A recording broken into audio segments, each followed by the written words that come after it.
नमस्कार दोस्तों, स्वागत है आपका A to Z स्टोरीज अद्भुत ऑफिशियल पर। साधु संत फकीर गुरु रहबरों की सदा ही जय जयकार। अनुराग सागर में अब तक हमने जो है ये जाना, कबीर साहब ने जो बताया कि कैसे उन्होंने शब्द उचारा सतपुरुष ने, और उससे जो है किस प्रकार सारे ब्रह्मांड की रचना हुई, और इस ब्रह्मांड की जो है रचना हुई और 88,000 द्वीप बनाए गए, और परमात्मा जो है वो प्रभु परमेश्वर सभी द्वीपों में हर चीज़ में कण कण में अपनी कलाओं सहित विराजमान हुए। तो अब जो है आगे जो है सतगुरु कबीर जी महाराज बताते हैं कि कैसे जो है उस सतपुरुष ने उन्होंने अपनी कलाओं को पुत्रों के रूप में प्रकट किया। तो क्या बताते हैं, दूजे शब्द भयो जो पुरुष प्रकाशा। अब पहला शब्द क्या था? पहले शब्द से तो सारे ब्रह्मांड की रचना हुई, और दूसरे शब्द से पहले पुत्र की यहाँ पर बताई गई है कि पहला कला जो है वे अवतरित हुई, और पहली कला जो है वे क्या कहलाई? निक्से कुरम चरण कही आशा। क्या बताते कि जो दूसरा शब्द ने प्रकाशा किया पुरुष ने, कि जो दूसरा शब्द बोला तो उससे कुर्म की उत्पत्ति हुई। तीज शब्द भयो पुरुष उचारा, ज्ञान नाम सुत उपजे सारा। अब जो तीसरा शब्द है, जब उस मालिक ने उच्चारण किया तो क्या आया? ज्ञान। ये ज्ञान ही जो है सतगुरु कबीर जी महाराज साहब है, इसका आगे विवरण मिलेगा आपको। तो कहने का मतलब क्या है कि पहला शब्द आया तो कुरम, कुरम का मतलब होता है निर्माण, निर्माण कला, यानी कि वे परमात्मा जो है वे निर्माण करता है, उसके भीतर निर्माण करने की कला है, वे किसी भी चीज़ को बना सकता है। दूसरा शब्द उच्चारण हुआ तो कौन आए? ज्ञान, ज्ञान उत्पन्न हुआ, मतलब वे परमात्मा ज्ञानी है, ये उसकी कला है।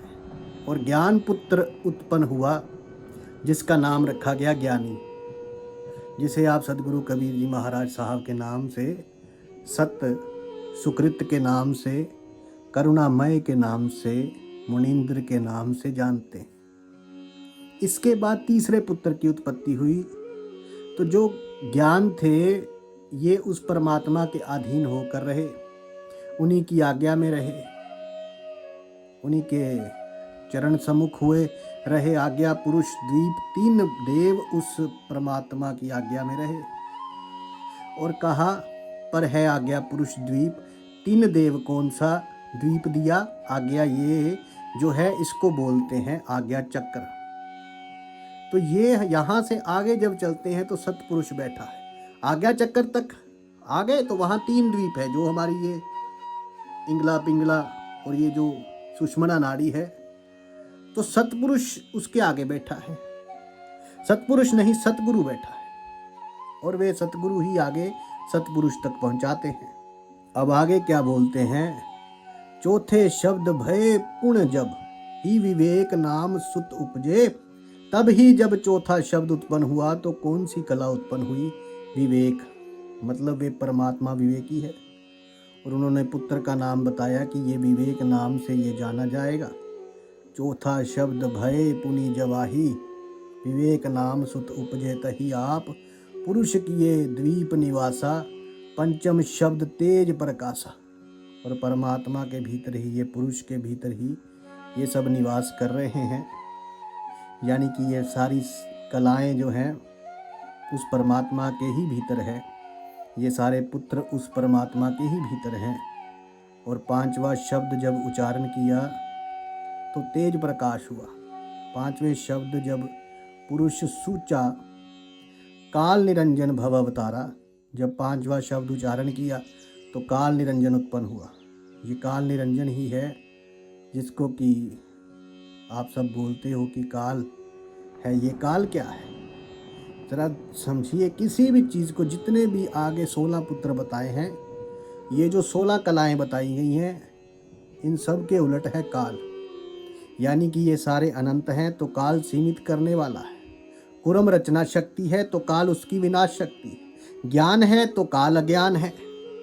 विवेक है तो काल अविवेकी लोगों को का जो है विवेक हरने वाला, मतलब काल सारी वे चीज़ें हैं जो कि नेगेटिव है। और बाकी जितनी चीज़ें हैं उन सब के अगेंस्ट में है काल। सबसे अलग सारी चीज़ अनंत है काल। सीमित करने वाला है, वो हर चीज़ का अंत करने वाला है। यदि आपने कोई चीज़ बनाई है तो जाहिर सी बात है वे बिगड़नी भी चाहिए या बिगड़नी नहीं चाहिए। तो अगर बिगड़ेगी नहीं तो वे तो अमर हो जाएगी। और अमर कोई चीज़ होनी ही नहीं चाहिए। यदि मान लीजिए आप कोई चीज़ बना देते हैं जो आपसे बड़ी हो, विशाल हो, और वे कभी खराब हो ही ना, तो आपका स्वयं का अस्तित्व जो है मिट जाएगा, क्योंकि कल को वही चीज़ आपको नष्ट कर सकती है। इसीलिए जो चीज़ आपने बनाई है उसका नष्ट होना ज़रूरी है, आवश्यक है। इसलिए काल की उत्पत्ति है। तो वो परमात्मा हर चीज़ का वो जो है वो कर सकता है विनाश भी। ये कला भी उस परमात्मा के पास ही है, और इसी को कहते हैं काल निरंजन। अब इसके बाद आगे क्या है? तेज अंग ते काल हुआवा ताते, जीवन कह संता, वाकई उस काल का जो अंग है बड़ा तेज है, बड़ा प्रकाशमान है और बहुत ज़्यादा जो है गर्म है। इसलिए जीवन जो है वे संताप में आता है, यानी जीव जो है वे दुख भोगता है। जीवरा अंश पुरुष का आही आदि अंत कोई जानत।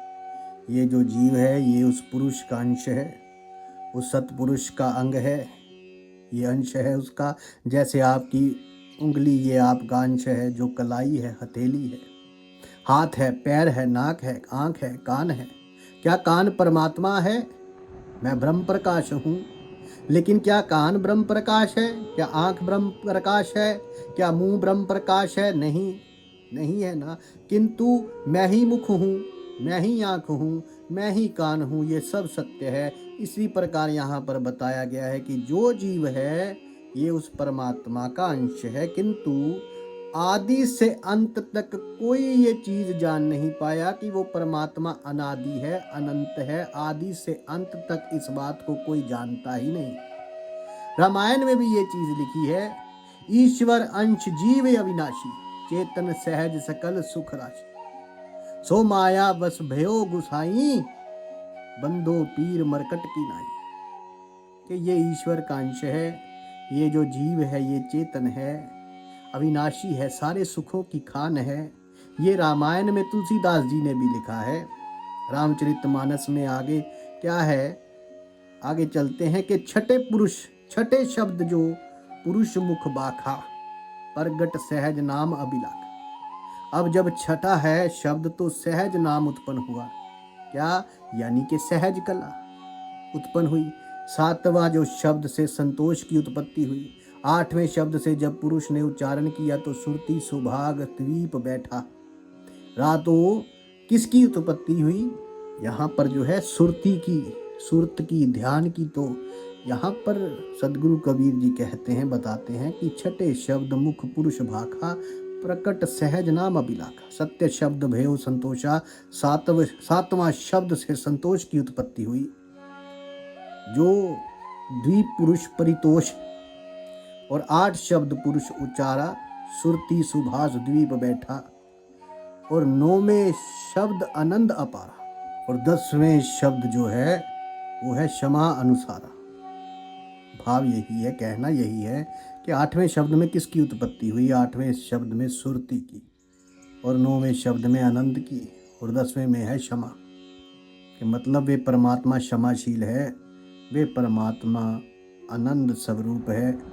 ये कलाएं हैं उस परमात्मा की, ये गुण हैं उस परमात्मा के, जो कि यहाँ पुत्र रूप में आपको बताए जा रहे हैं। उसके बाद क्या हुआ? 11वें शब्द नाम जो है, अब यहाँ पर कहा गया है कि 11वें शब्द है उस पुरुष का, वे निष्काम, निष्काम है। यानी 11वें शब्द नाम निष्कामा, और 12वें शब्द जलरंगी नामा। 11वां जो है कि वो जो सतपुरुष है वे निष्काम है, यानी कि वे किसी भी कामना से रहित है। परमात्मा वे किसी कामना में लिप्त नहीं होता। और 12वां शब्द क्या है? जलरंगी। जैसे जल है वो दिखता भी है लेकिन उसका रंग नहीं है। जिस रंग में डालोगे उसमें वही रंग हो जाएगा। इसी प्रकार वे परमात्मा सभी रंगों से परे है। वे ऐसा नहीं है कि उसका विशेष रंग है, वे सभी रंगों से परे है। अब जो है 13वें शब्द की बात हो रही है। कहते हैं कि 13वें शब्द रवे शब्द अचिंत सुत जाने, 14वें शब्द सुत प्रेम बखाने। तो जो है 13वां क्या है? कला वे अचिंत, यानी उस प्रभु का कोई चिंतन नहीं कर सकता लेकिन वे सबकी चिंता करता है। वे सबका चिंतन करता है लेकिन कोई भी उसका चिंतन नहीं कर सकता है। ये है अचिंत। और 14वें शब्द से प्रेम, प्रेम की जो है उत्पत्ति हुई। तो यहाँ पर आप समझ रहे होंगे इसको कि जितने भी यहाँ पर नाम बताए जा रहे हैं तो यहाँ पर ये सब गुण ही बताए जा रहे हैं, उनके गुण हैं। आप स्वयं देखिए इनके नाम क्या है? इनके सब गुण है। प्रेम है, क्षमा है, निष्काम है, जलरंगी है, विवेक है, ज्ञान है। तो ये पुत्र नहीं, लेकिन हाँ, सदगुरु कबीर जी महाराज जी ने जैसा बोला अकत कथा ये बता रहे हैं। कबीर जी महाराज बता रहे हैं क्योंकि लोगों को जो है समझ नहीं आती, इसलिए वो कह रहे हैं कि मैं इसे कहानी के रूप में तुम्हें बता रहा। धर्मदास, इसलिए ध्यान से जरा सुनना। तो आगे बताते हैं। 15वें शब्द सुत दीन दयाला, 16वें शब्द भय धर रसाला। कि 15वें शब्द से क्या कौन उत्पन्न हुआ? दीन दयाल, यानी वे प्रभु, वे परमात्मा, वे सभी के ऊपर दया करने वाला है, वो दीनों का दयाल है। तो ये जो है 15वां शब्द से कौन सा पुत्र उत्पन्न हुआ? और 14वें शब्द से जो है कौन सा पुत्र उत्पन्न हुआ? धैर्य, धीरज। और उसके बाद सबसे अंतिम शब्द जो है 16वां शब्द जब उच्चारण किया परमात्मा ने, उस प्रभु ने, तो जो है 16वीं कला जो उत्पन्न हुई वो है योग संतायन, जिसे आप जो है योग जीत के नाम से भी जानते हैं। यही योग जीत ही, यही योग संतायन है। और इन सभी पुत्रों को एक नाल में, एक नली में पिरोकर, एक नाल एक शब्द सुत योग संतायन, एक नाल सड़ सुत पायन, कि इसे सभी को एक सूत्र में पिरो दिया, एक धागे में पिरो दिया। जैसे हम माला बनाते हैं तो एक धागे में सारे मन के जो है, जो मन के होते हैं उसको पिरो देते हैं। इसी प्रकार इस सृष्टि को बनाने जो है, चलाने का कार्य पूरा करने के लिए इन सभी को एक नाल में पिरो दिया। इनमें से कोई भी किसी को नष्ट नहीं कर सकता। काल है जो कि अपना प्रभाव बहुत प्रबल है उसका, वे यदि सुख है तो उसे दुख में परिवर्तित कर सकता है। काल की शक्ति अपार है, वे अज्ञान फैला सकता है, वे असंतोष जो कि संतोष के विपरीत है, वे अविवेकी बना सकता है व्यक्ति को। तो ये सारी कलाएं उस परमात्मा की, उस प्रभु की है। अब आगे जो चीज़ है जो हम जानते जाएंगे कि फिर क्या बोलते हैं। कहते हैं शब्द ही ते भयो स्वतन आकारा, शब्द ते लोक द्वीप विस्तारा। तो यहाँ पर कह रहे हैं शब्द ही ते भयो स्वतन आकारा, शब्द ते लोक दीप विस्तारा, की शब्द के कारण ही पुत्रों का आकार। सुत माने पुत्र, पुत्र सुतवन मतलब पुत्रों का आकारा एक होता है, आकार एक होता है। आकार तो यहाँ पर बता रहे हैं कि शब्द से ही सारे पुत्र उत्पन्न हुए हैं और ये आकार से रहित हैं, इनमें आकार नहीं। आकार है ये। आगे क्या कहते हैं? शब्द ते लोक द्वीप विस्तारा, और शब्द से ही ये सारा लोक द्वीप, ये सब कुछ विस्तार हुआ। इसके बाद क्या बोलते हैं? अग्र अभी दिव अंश आहारा, द्वीप द्वीप अनसन बैठा, अनसन शोभा कला अनंता, होत तहा सुख सदा बसंता। अनसन शोभा अग अपारा, कला अनंत को वर्ण पारा। कि ये जितने भी अंश परमात्मा के प्रभु ने अपने उत्पन्न किए थे, अपने स्वयं के जो अंश थे द्वीपों में, इन सभी अंशों को बिठा दिया। सदगुरु कबीर जी महाराज कहते हैं उस मालिक ने, कुल मालिक ने साहब ने, और इन सभी अंशों की शोभा अपार थी, क्योंकि ये अंग किसके हैं? परमात्मा के। जैसा प्रभु का तेज पुंज है, ऐसे ही ये भी हैं, ये भी प्रकाशमान है। तो इनको जो है अनंत कला, इनकी जितनी भी कलाएं थी, अंशन शोभा कला अनंतता, अनंत कला इनकी जो है अंशों की शोभा बढ़ा रही थी। ये कलाएं कौन सी है? जो ये 16 कलाएं अभी जो आपको बताई गई हैं, ये सारी की सारी कलाएं इस जीव के भीतर भी है। आप सभी के भीतर ये 16 की 16 कलाएं हैं। क्या आपके भीतर निर्माण कला नहीं है? क्या आप किसी चीज को बना के बिगाड़ने पर, क्या काल की कला आपके भीतर नहीं है? क्या आपके भीतर विवेक नहीं, सुख नहीं है, संतोष नहीं? आपके भीतर क्या नहीं? अरे आपके भीतर हर एक कला है। तो यही चीज यहाँ पर सदगुरु कबीर जी महाराज साहब बता रहे हैं कि ये सारी चीजें इन जीवों के भीतर भी ये सारी कलाएं थी। अब इसके आगे बोलते हैं साहेब कबीर जी महाराज, जब सुत करे पुरुष को ध्याना, अभी आहार सदा सुखमा। और जब ये सारे पुत्र सारे सुत उस परमात्मा, उस प्रभु का, उस ईश्वर का ध्यान कर रहे थे, इनको अमृत जो है मिल रहा था। उस साहेब का सुख का अमृत, यही विधि 16 सुत भय धर्मदास तुम चित धरी ले। इसी प्रकार ये 16 सुत जो है, जो बताए गए, इन 16 पुत्रों की उत्पत्ति है धर्मदास जी। आप मन लगाकर सुनो। द्वीप करी को अनंत शोभा, नहीं वरंत सो बने। क्या बोलते हैं? द्वीप करी को अनंत शोभा, नहीं व्रत सो बने। अमित कल अपार अद्भुत सुनत, शोभा को गने पुर के उजियार। से सुन सब द्वीप अजो रहे, सतपुरुष रोम प्रकाश। एक ही चंद्र सूर्य करो रहो कि हे धर्मदास। वो साहेब, उस साहेब के प्रकाश से ही ये सब कुछ प्रकाशमान है, और उसकी शोभा जो है बनी नहीं जा सकती, शब्दों में बयान नहीं की जा सकती। वे अमृत है, अमित है, मतलब मिट नहीं सकता। वे काल के परे है, वे अपार है, अद्भुत है, जिसको सुना नहीं जा सकता। कैसे उसकी शोभा कोई बखान करेगा? और उस कुल मालिक, उस साहेब के, उसके सतलोक के जो प्रकाश है, उसी के प्रकाश से सारे द्वीप प्रकाशमान है, उसी से ही चंद्र है, उसी से ही सूर्य है। इन सब प्रकाश है, ये सारा प्रकाश एक ही है। उस सत्य पुरुष के एक रोम के प्रकाश से ही ये चंद्र और सूर्य, ये सब कुछ प्रकाशित हो जाता है।